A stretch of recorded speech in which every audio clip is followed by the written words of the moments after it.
Muito bem, vou tentar fazer já agora o vídeo 5, emendar já, acabei de fazer o vídeo 4 e vamos ver se vai funcionar. Tá. Então, o que a gente está falando? A gente está falando da parte do começo de Jeremias 33, verso 6, que diz: Eu vos trarei saúde e cura. Tá bom? Então, a importância da cura da nossa alma, tá? Então, das nossas emoções, da nossa personalidade. Tá? Isso é indispensável para a gente poder gerar o Cristo em nós. Esses problemas não vão se resolver sozinhos. Eu preciso querer resolvê-los em minha vida. Então tá, a gente viu que muitas das áreas, muitos dos nossos pecados de nossas iniquidades ou hábitos ruins, eles passaram a existir após uma ferida ou uma falha de amor, né, que acabou gerando uma dor, uma angústia, uma ansiedade, e para acabar com essa dor, essa angústia, uma ansiedade, nós usamos momentos de prazeres, né? Um momento de prazeres momentâneos, de autossatisfações momentâneas, para pelo menos por algum período poder calar essa dor, ansiedade ou angústia, é isso que nos perturba, tá? Então, para a gente poder receber a cura para essas coisas, ou para que Deus possa colocar amor aí, eu preciso identificar as raízes, né, desses problemas, onde o amor falhou, para eu identificar a raiz, para eu poder tratar a raiz e não ficar lutando contra os frutos, né? Isso é um dos grandes erros que a gente comete, né? A gente tentar lutar contra os frutos sem querer olhar para a raiz. Esse processo às vezes não é simples, né? É dolorido, mas é a única coisa que funciona. Nossa alma pode ser curada pelo amor de Deus, né? Jesus morreu para isso, né? Ele levou na cruz essas dores, tá bom? E a gente precisa, se a gente quer desenvolver o Cristo em nós, resolver essas coisas, tá bom? Isso é muito, muito, muito, muito importante. Eu vou dar um exemplo, tá? Antes de entrar no estudo diretamente, onde a gente vai começar a falar sobre a autoconsciência, tá bom? A importância da autoconsciência e a importância de olhar para o passado. Isso. Então, eu vou dar um exemplo.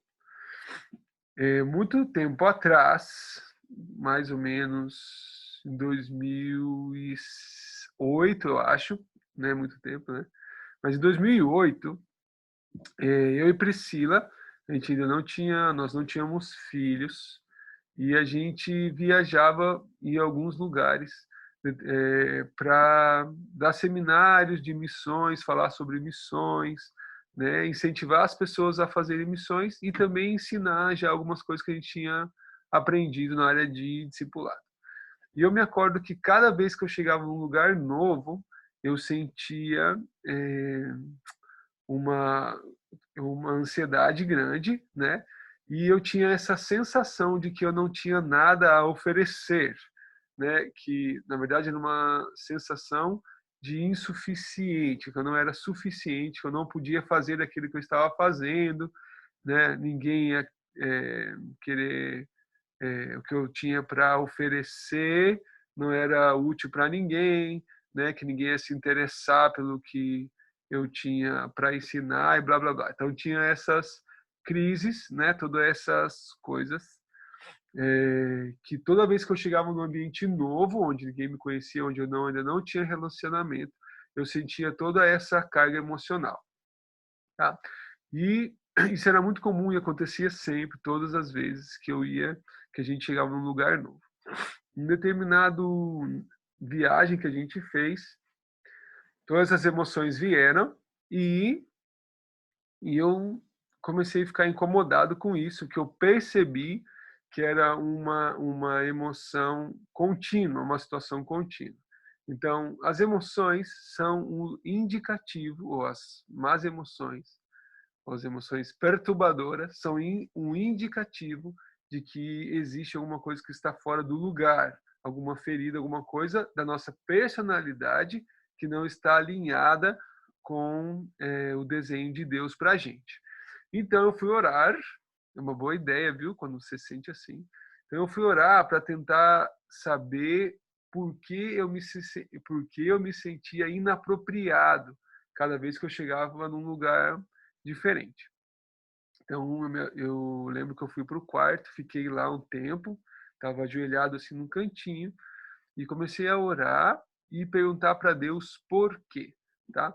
E aí foi engraçado porque eu me lembrei nessa hora de uma escola que eu estudei, que era particular, e na época eu não tinha dinheiro para pagar, né, as mensalidades. Eu sofri um assalto, estava dentro de um ônibus e eu levei um tiro no braço.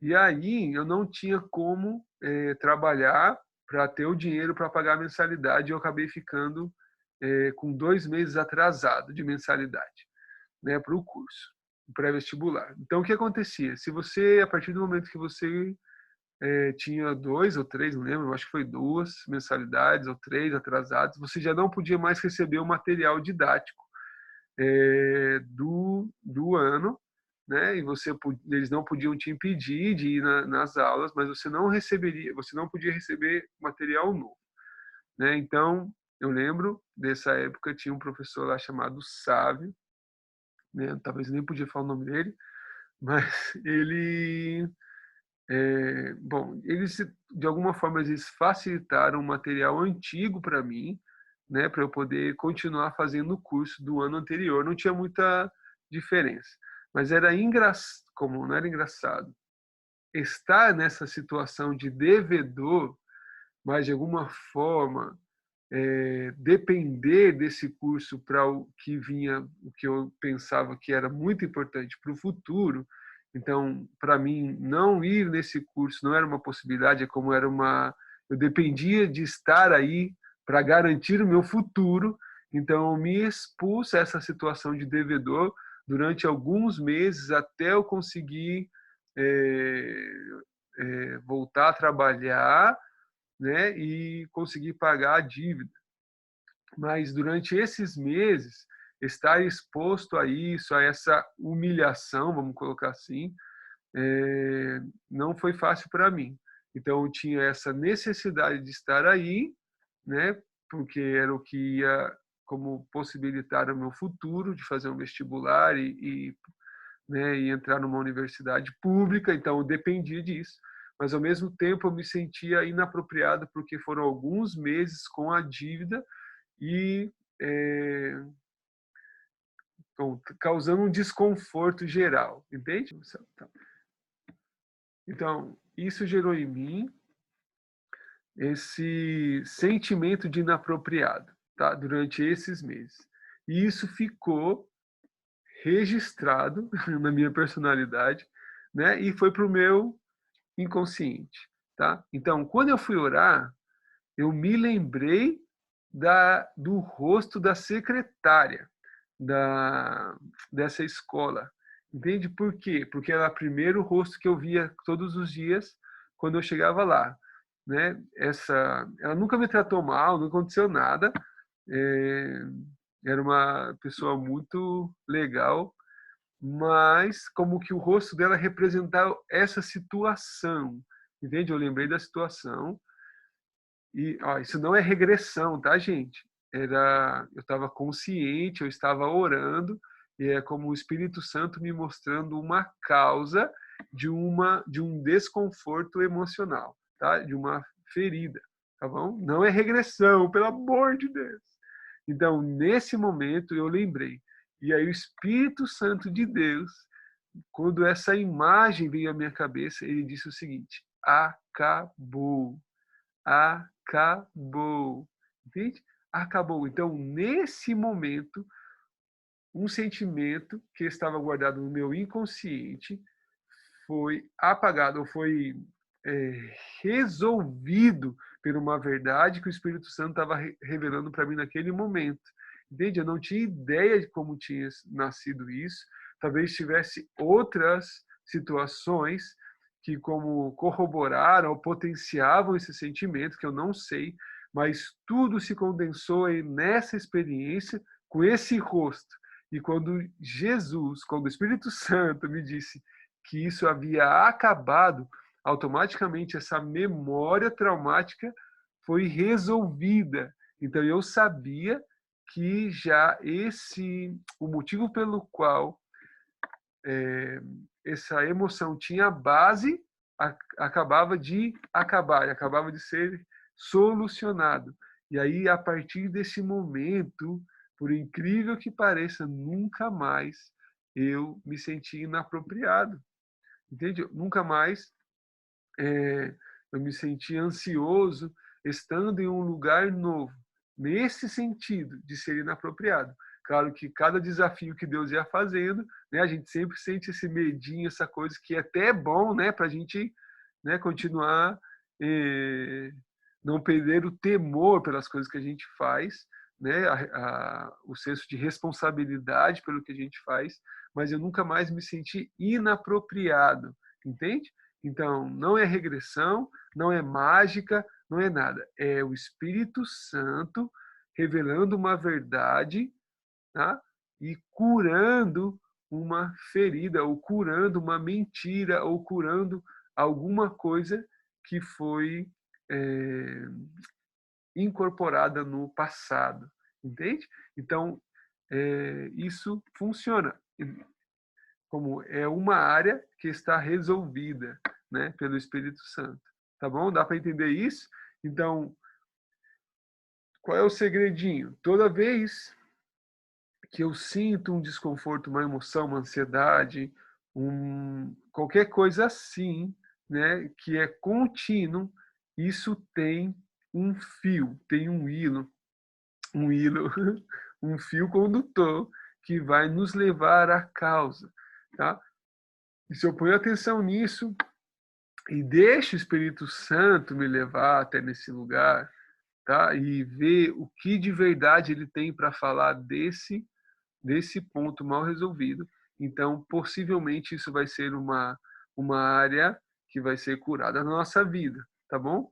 Então, o que eu não posso, o que eu tenho que fazer? Eu não posso fugir da autoconsciência, eu não posso fugir do meu passado, tá? E a gente vai ver isso agora, tá bom?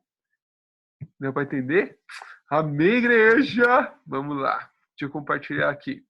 Então, hoje, nesse vídeo, eu queria falar sobre isso, sobre o passado, a importância do passado e a autoconsciência.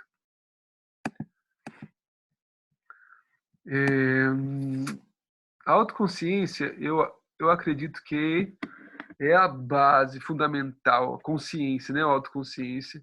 Sem uma autoconsciência verdadeira, é impossível a gente realizar esse processo, tá bom? Eu tenho que ser verdadeiro comigo em todo tempo, independente das consequências. Se eu não fizer isso, adeus. Não tem salvação para minha alma, tá bom? Porque Cristo não vai trabalhar em mentira, tá? Ele não pode fazer nada enquanto a gente mente para a gente mesmo, enquanto a gente foge da responsabilidade e todas essas coisas, tá bom? Então, eu queria falar hoje um pouquinho, nesse vídeo, um pouquinho sobre o passado. Em 1 Timóteo 1, 12 e 13, fala assim: dou graças a Cristo Jesus, nosso Senhor, que me capacitou, porque me considerou fiel, pondo-me no ministério, a mim, que dantes fui blasfemo e perseguidor e opressor, mas obtive misericórdia, porque eu fiz ignorantemente na incredulidade. Tá? Então, quem está falando? Paulo está escrevendo isso para Timóteo. E eu comecei a... Tá. Se você presta atenção, você vai ver que sempre Paulo está falando do passado dele. É muito comum isso em todas as cartas de Paulo. Eu acredito agora que isso tem uma importância muito mais do que um simples relato. Tá? Ele fazia isso por um motivo muito importante. Tá? Talvez é esse, não sei, né? Mas vamos lá. Existe uma estratégia de controle, né, vamos colocar assim, de governos ou sistemas totalitários, tá, que se chama reinterpretação ou,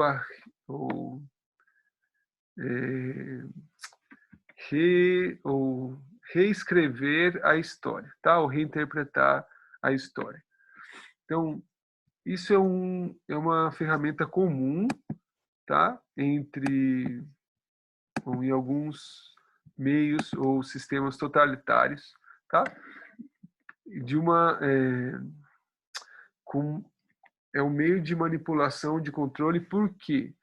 Porque ele trabalha ou ele tenta gerar uma falta de parâmetros ou de exemplos ou de bons exemplos de virtudes que a gente possa seguir, tá?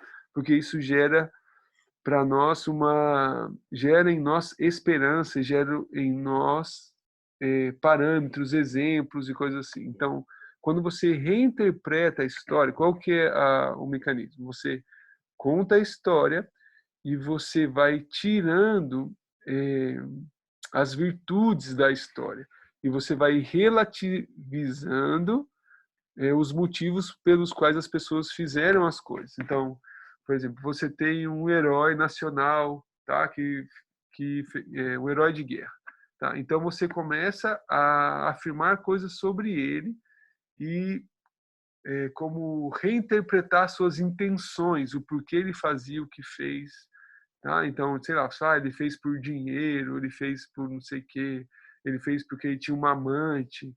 Então você tira as virtudes dos atos das pessoas, reinterpretando as motivações, os porquês, porque o que vai acontecer com isso, nós não vamos mais ter essa pessoa como um exemplo de virtude, de honra, tá?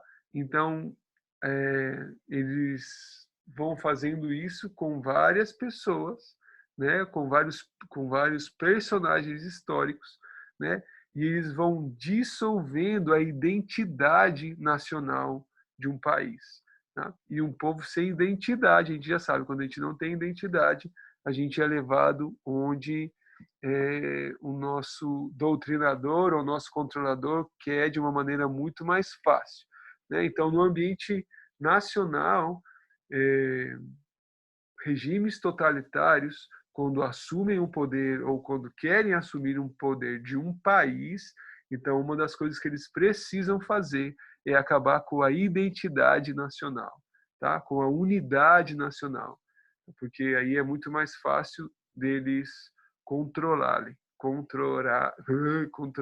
as pessoas, tá bom? Então, reinterpretar a história é um meio de manipulação, tá? Isso é muito, muito importante.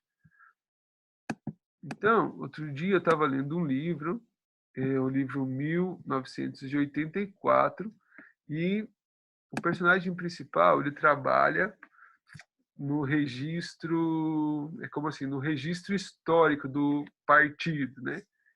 E ele trabalha reinterpretando, reescrevendo histórias, notícias e coisas assim. E tem essa frase no livro, né? Eu recomendo você ler, é muito legal. Não vou colocar aqui o trecho do livro, se você quiser você compra, tem na PDF, tem o e-book muito baratinho no Google Play, livros, tá bom? ou se você tiver em casa, o livro 1984, né? O Big Brother. Então, é o verdadeiro Big Brother. E lá ele fala assim, esse é um dos slogans do partido. Quem controla o passado, controla o futuro. Quem controla o presente, controla o passado. Isso ficou na minha cabeça alguns dias, tá? Então, reescrever ou reinterpretar a história é uma forma de, de controle, uma forma de nos controlar. Tá? Então, isso os regimes fazem porque eles aprenderam com Satanás, certo? Porque todo regime totalitário não nasce no coração de Deus, tá? Nasce no coração do diabo, é demoníaco. Tá? Então, se ele faz isso no âmbito histórico, ele também vai fazer no âmbito pessoal, tá bom? Então, se ele consegue controlar o nosso passado, ele vai controlar o nosso futuro, tá? Eu vou mostrar isso para você de forma prática. Se ele controla o nosso presente, ele vai controlar o nosso passado, tá? Então, quanto mais o nosso passado está nas mãos dele, então o nosso futuro também vai estar. E se o nosso presente também está, aí o passado está, e aí, né, aí lascou tudo. Então, o que a gente tem que aprender a fazer que a gente não faz? A gente precisa desenvolver a autoconsciência, né, do presente e do passado, para a gente poder controlar o nosso futuro. Se a gente não fizer isso, a gente vai ser escravo do passado, né? Como eu falei já. Se a gente não cuida da raiz, então a gente não pode vencer os frutos. Entende? Então, a autoconsciência e o passado são nossas raízes e eu preciso olhar para eles, tá? E isso é muito importante. Então, é muito legal ler o livro, você vai entender como isso funciona no livro, tá? Funciona mesmo. Deixa eu aumentar aqui um pouquinho. Então, a autoconsciência, o que é autoconsciência? É eu ter consciência, né, das verdades, dos acontecimentos e das coisas que aconteceram comigo, tá? Então, é muito comum nós jogarmos para o inconsciente, tá? Algumas áreas da nossa vida. Por exemplo, nesse exemplo que eu dei no começo do vídeo, eu não sabia de onde tinha vindo esse sentimento de inapropriado. Isso estava no meu inconsciente. Eu só agora vivia assim, né? Eu vivia como com essa com essa ideia, né? Mas sem saber de onde veio. Então, a autoconsciência é para isso. Então, eu não deixo o diabo reinterpretar meu passado, né? Mas eu o tenho vivo em minha memória para poder entendê-lo e aí poder mudar o meu futuro, me livrar dessas coisas para o futuro, tá bom? Muito bem. Então, autoconsciência. Então, nós temos momentos chaves de autoconsciência. Tá? Eu vou dar um exemplo aqui pessoal. Quando eu tinha, sei lá, 20 anos, por aí, antes disso, né, mas eu acho que a minha crise maior foi talvez 19, 20 anos, a crise, nossa primeira crise existencial, talvez algumas pessoas tenham antes, né, mas eu me lembro. E então minha crise começou, né? E quando eu tinha mais ou menos 19, 20 anos, era o apogeu assim da crise. Então eu me lembro, eu saía, eu bebia, né? Eu saía para tomar com meus amigos, mas domingo eu acordava tipo 2 da tarde, eu lembro, e eu olhava para o teto do meu quarto e eu pensava, gente, não é possível que eu existo para isso. Entende? É muito subhumano você viver, você ter uma vida para ter poucos momentos assim de prazer, né? De bagunça, de alegria, e depois o resto da semana essa desgraceira. Então, eu devo existir, a gente deve existir para um propósito maior que isso. Não é possível, né, que a gente viva só para isso, né? Uma coisa tão pequena, né? Tão, sei lá, tão nada a ver, né? Esses puros momentos de prazer, e as consequências que isso tem depois são horríveis, né? Então, esse era um momento chave de autoconsciência, porque nesses momentos, né, que eu coloquei pós-fato, é um momento em que eu sabia exatamente a minha condição, tá? A condição nesse exato momento aí, eu me lembro qual é. Então, existem momentos pós-fato que são de extrema importância para impulsionar uma mudança. Geram uma consciência clara de nossa condição atual e da necessidade de mudança para a manutenção da perfeita existência. Então, esses momentos de autoconsciência pós-fato são os melhores momentos para a gente identificar os nossos problemas. Entende? Então, se eu perco esses momentos, eu não vou saber o que eu preciso fazer para mudar. Tá? Então, por exemplo, quando a gente briga com alguém, né, e aí passa um tempo, alguns minutos às vezes, e a gente sabe que a gente fez coisa errada, a gente sabe que a gente está mal, então, que está errado, que a gente precisa pedir perdão e consertar. Esse é o momento da verdade, entende? Esse é o momento de autoconsciência.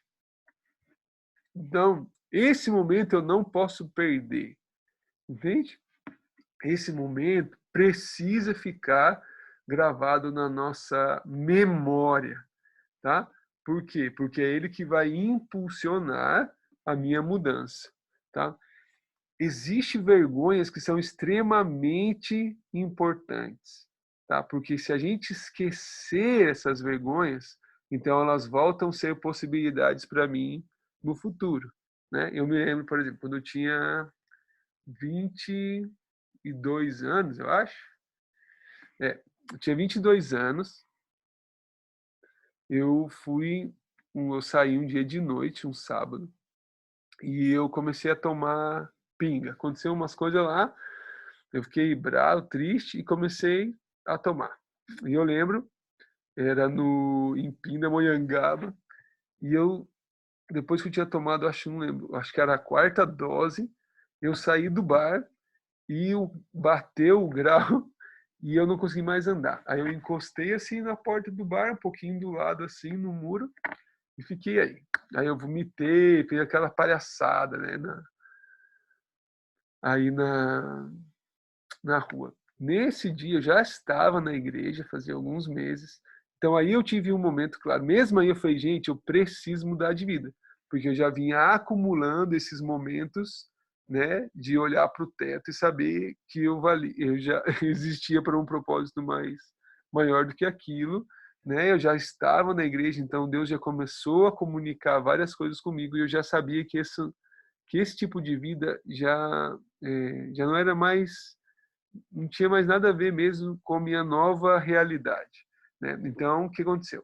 Eu estava com um amigo, eu falei, liga para o meu pai e pede o meu pai vir me buscar. Porque eu nunca tinha feito isso, né? Eu podia esperar e ir embora para casa, daqui a uns tempos ia passar o grau, eu podia voltar andando, né? Essa foi a sugestão do meu amigo. Mas eu pedi para chamar meu pai porque eu queria mudar, entendeu? Eu queria aproveitar essa situação para nunca mais voltar a fazer isso. E eu lembro, meu pai chegou, né, com uma cara, né, já devia ter umas 2, 3 da manhã, não lembro, né, eu acho que e eu entrei no carro, eu não lembro se meu amigo foi junto ou não, mas a gente foi, né, e eu lembro quando saiu, assim, a gente andou um pouquinho, eu olhei para o meu pai e falei, pai, nunca mais você vai me ver nessa situação, nunca mais você vai me ver bêbado, né? E então, o que aconteceu? Toda essa vergonha, todo esse constrangimento, toda essa tristeza, tudo isso, esse momento de consciência foi o meu impulso para mudar, entende? é, é como, cara, nunca mais eu quero passar essa vergonha. Nunca mais eu quero passar por isso. Por isso eu não posso esquecer esse momento. Entende? Então, aí o que o diabo faz? O que ele tenta fazer, né, para nos manipular? Então, a reinterpretação desses momentos faz com que o senso de urgência, necessidade e indispensabilidade da mudança seja perdida. O que era motivo claro de vergonha volta a ser uma possibilidade aceitável. Entende? Então, olha só. O que acontece? Eu passo a vergonha, então eu falo, gente, é óbvio que isso não pode mais ser repetido, entende? Então, tá, eu chego nessa conclusão. Aí o que vai acontecer? No momento seguinte, que eu tenho essa consciência, essa autoconsciência, o diabo vai começar a agir. Então, o que ele vai começar a fazer? Ele vai querer quebrar a importância desse fato. Entende? Então ele vai fazer o seguinte, vai falar, gente, você é carne. Gente, você é ser humano, né? Aí ele vai falar assim, mas ele também fez isso, ele merecia. É, gente, você merece ser feliz. Gente, entende? Então o que vai acontecer? Ele começa a querer justificar o erro. Entende? Começa a querer justificar o injustificável. Pelo amor de Deus! Então, não é justificável, mas o que ele vai tentar fazer? Ele vai tentar reinterpretar a história, reinterpretar esse momento de consciência. Vai falar, Ramon, você é jovem, então um jovem faz isso, ele vai beber, ele vai sair, ele vai curtir a vida. Seja feliz, siga o seu coração. E você já sofre tanto. Entende? Então, o que ele vai fazer, tentar fazer, quebrar esse momento. Se eu deixo ele reinterpretar esses momentos pós-fato, esses momentos de consciência clara, então eu perco essa mola impulsora da mudança. Entende? Então, o que era motivo de vergonha passa a ser outra vez uma possibilidade para mim. Entende? Então, por isso a autoconsciência do passado é extremamente importante. Tem coisas que a gente tem que ter a coragem de assumir, entende? Falar, isso é mal, isso é diabólico, isso é horrível. Eu sou um monstro, eu atuei como um monstro, entende? Não é fácil fazer isso, mas se eu não fizer e eu deixar o diabo reinterpretar e reescrever o meu passado, esses momentos de consciência, então ele vai controlar o meu futuro, porque vai voltar a ser possibilidade. Dá para entender? Então, se eu não fizer isso, então eu não vou mudar. Entende? Essas duas coisas estão ligadas. Se eu não tomo o peso do que eu faço, se eu não sei que eu estou envergonhando o evangelho, que eu estou envergonhando Deus, envergonhando minha família, desonrando os meus pais, se eu não assumo isso, então, que mais vai me fazer mudar? Entende? As coisas têm que ter o peso que tem. Entende? Se é diabólico, é diabólico. Se é egoísmo, é egoísmo. Eu preciso ter coragem de assumir as coisas que eu faço e os meus motivos, por mais triste e difícil que seja.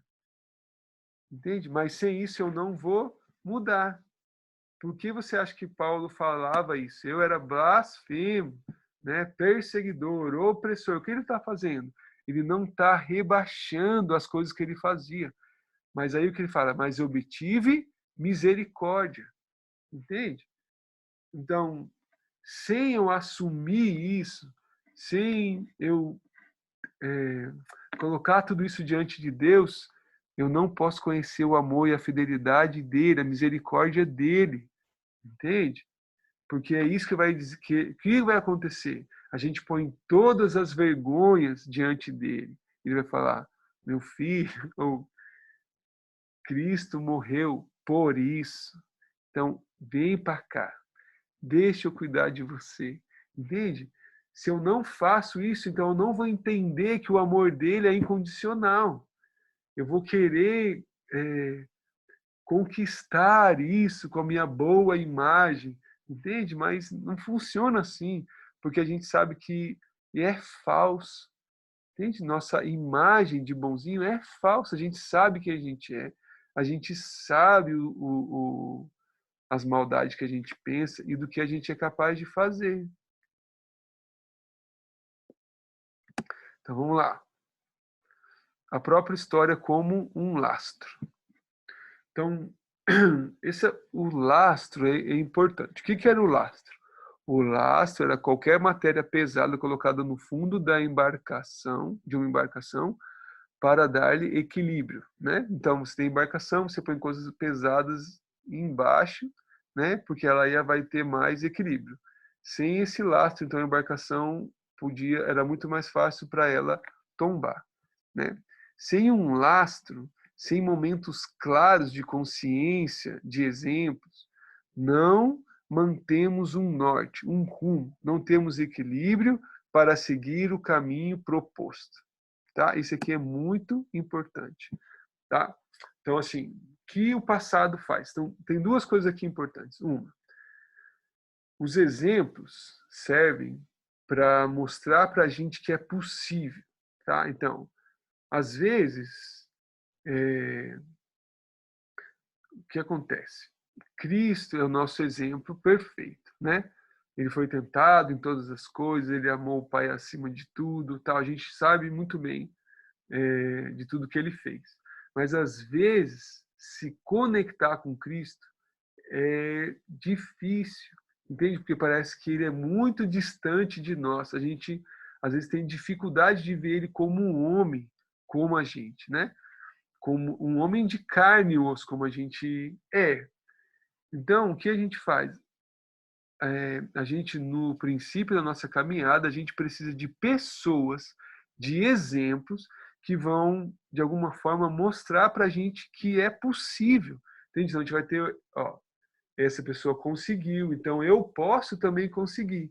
Então, a gente conhece a história das pessoas, a gente vai falar, se ele conseguiu, ele tem uma história parecida com a minha, então eu também posso conseguir. Então, os exemplos funcionam de laço, funcionam para dar equilíbrio. Em que sentido? Se ele conseguiu, eu também posso conseguir. Entende? Então, é importante nós buscarmos bons exemplos, nos conectarmos com pessoas, primeiro, perto da gente, né, que vão servir de exemplo, mas também buscar os santos, né, os homens santos, né, da Bíblia, exemplos, né, da história da igreja, né, que a gente tem, e pessoas que vão servir de exemplos, né, que a gente vai olhar para a vida deles, isso vai gerar um constrangimento bom, entende? Falar, meu, que vergonha, né? Bom, o que minha vida é comparada a essa pessoa, né? Por exemplo, quando tinha, eu acho que eram os puritanos, eu não lembro exatamente qual é a história, ou se eram os irmãos morávios, né? Que eles tinham uma ilha onde vivia um grupo de escravos e eles queriam ir pregar nessa ilha e para eles poderem ir, eles tinham que virar escravos também. Então, possivelmente eles nunca mais iam sair dessa ilha.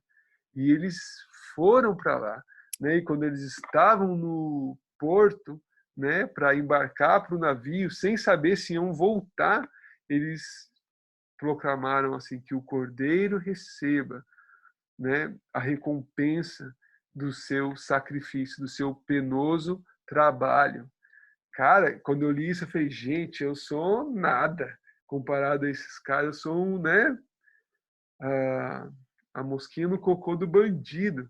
Então, esse tipo de exemplo nos ajuda a ter uma base de que sim, é possível, né? E a consciência, né?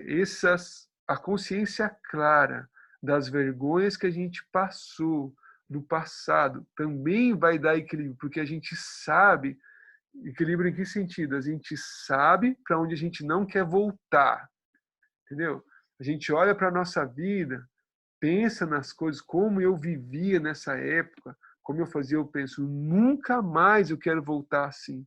Nunca mais eu quero viver de migalha. Nunca mais eu quero ter uma subvida, ser um sub-humano, entende? Viver de momentos de autossatisfação, pequenos momentos de autossatisfação, destruindo a minha vida, destruindo minha personalidade, desonrando as pessoas que me amavam.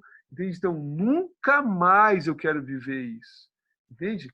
Então, se eu mantenho isso vivo na minha consciência, então, pelo menos eu já sei para onde eu não quero ir. Claro que depois eu vou ter que perguntar para Deus onde eu tenho que chegar, mas eu já sei de onde eu não quero, para onde eu não quero voltar. E isso é extremamente importante. E esses momentos não podem sair da nossa consciência. E eu não posso deixar o diabo reinterpretá-los, entende? Querendo justificar o que não é justificável. Certo? Então, para a cura vir, eu tenho que saber quais são as feridas. Entende? Eu tenho que saber quais são as minhas dores. Tá? As dores não são ignoradas por Deus. Outra vez, Jesus morreu por isso. Ele levou sobre ele, né, as nossas dores.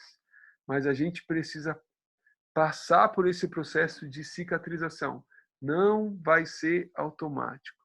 Tá? Então, eu preciso trazer sempre à memória esses momentos de dor, de tristeza ou de vergonha, né? Porque eu preciso deixar Deus me dizer se alguma coisa mais precisa ser feita em relação a isso, tá? E eu preciso trazer isso da minha memória o quanto antes, né? Porque eles são jogados, esses momentos de dor são jogados no nosso inconsciente. Para acabar, eu queria só mostrar mais uma imagem aqui.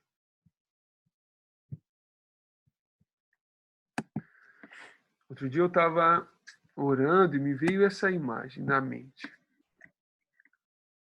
Olha só. Então aqui, olha que legal. Essa é a cruz, né? Esse é o símbolo da vergonha de Deus por nós. Então, na cruz foi mostrado ou foi demonstrado de forma clara o amor de Deus por nós e qual é o tamanho desse amor, né? Mas tem um detalhe. Para eu conhecer o tamanho desse amor, eu sempre vou usar a comparação. Eu não sei se existe outra forma de entender esse amor a não ser me comparando a Cristo, entende? A não ser me comparando ao seu sacrifício, entende? A não ser me comparando ao que ele fez, tá? Em que sentido? Por exemplo, se você pega esse primeiro bonequinho aqui, né, que é da mesma cor da cruz, se ele, da onde ele está, do tamanho que ele é, ele olha para a cruz, ele vai ver que a cruz é maior que ele, mas não é tão maior assim. Talvez não chega nem a ser 3 vezes maior. Então ele vai ter uma dimensão da cruz, né, de acordo com a altura que ele tem, tá? Da forma que ele se vê. Então ele vai comparar ele e a cruz, tá? Qual é o problema aqui? Não tem como Deus nos amar mais. Não tem mais expressão, não tem expressão maior de amor do que entregar sua própria vida. Então, o amor de Deus, ele é constante e ele já está fixado, tá? Esse tamanho de amor, que é a cruz, não muda, não pode ser maior. Já é a expressão máxima de amor, tá? Então, Deus não vai conseguir nos amar mais do que isso. o que que muda? O que muda é o quanto eu percebo desse amor.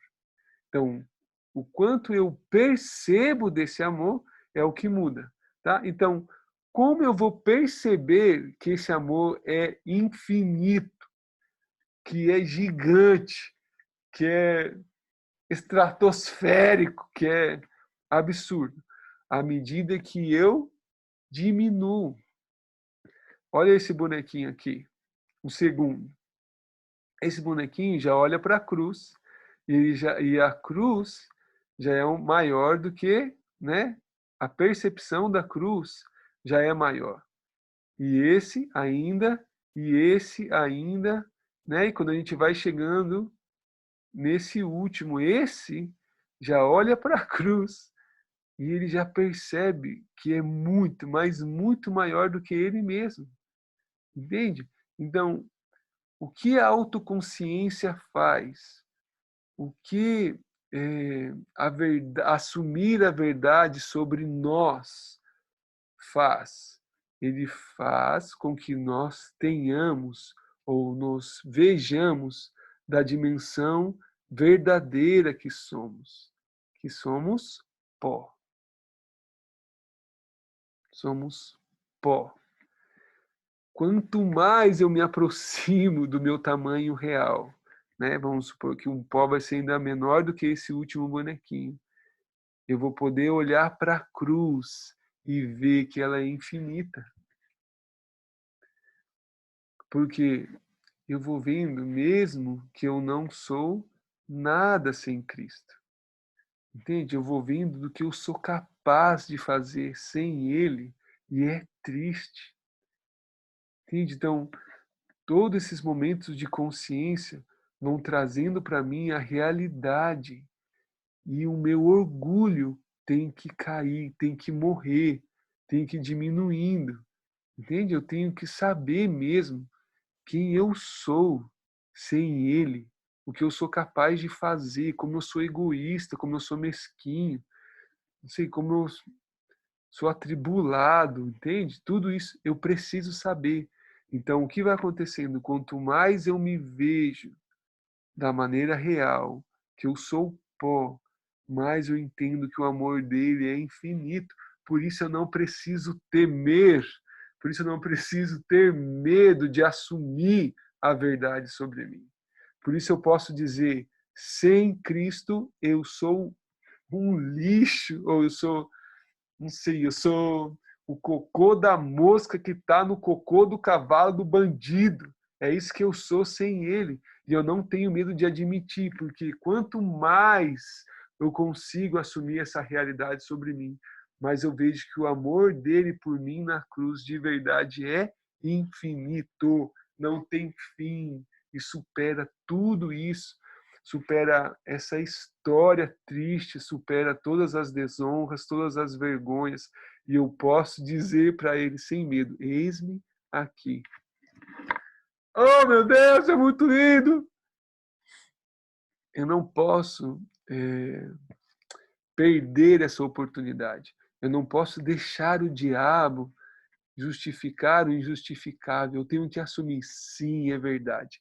Eu fiz isso. Porque daí, quanto mais eu consigo ter essa consciência de mim, mais eu vou ver que o amor dele é infinito. Quando ele morreu, ele já sabia disso. Ele sabia quem eu era, sabia quem você era. Então, e ele morreu por isso. Porque assim, com tudo isso em mente, eu posso lutar para ser diferente, junto com ele, firmado por esse amor, com esse entendimento desse amor maravilhoso. Entende? E é aí que eu percebo de verdade que ele sempre me amou. Que ele sempre me amou. Dá para entender? Então, não tenha medo de assumir a verdade de Deus. Não tenha medo de assumir a verdade sobre você. Tudo que o Espírito Santo te confronta, tudo que você já sabe que está errado, que você faz, que desonra quem Deus é. Tá? Não tenha medo. Tome essas vergonhas como um impulso, como a mola que vai te jogar para cima e vai te ajudar a ser diferente, entende? Não como não tome essas coisas como possibilidade, entende? É muito mais fácil. Olha só, é muito mais fácil para Deus curar um pecador assumido do que um manipulador mentiroso. Entende? É assim, ó. Eu posso falar, Deus, eu amo isso. É verdade. Eu sou egoísta. É verdade. Essa é a minha realidade. O que a gente vai fazer com isso? Do que eu fazer? Essa pessoa tem conserto, se ela quiser. Entende? Agora, aquele que começa. Ah, não, Deus, a culpa é do meu pai me fez isso. Ah, não, minha mãe, foi não sei o quê, foi não sei o quê. E começa a se auto-justificar, se auto-manipular e mentir para si mesmo. Essa pessoa, enquanto ela estiver fazendo isso, não tem esperança para ela.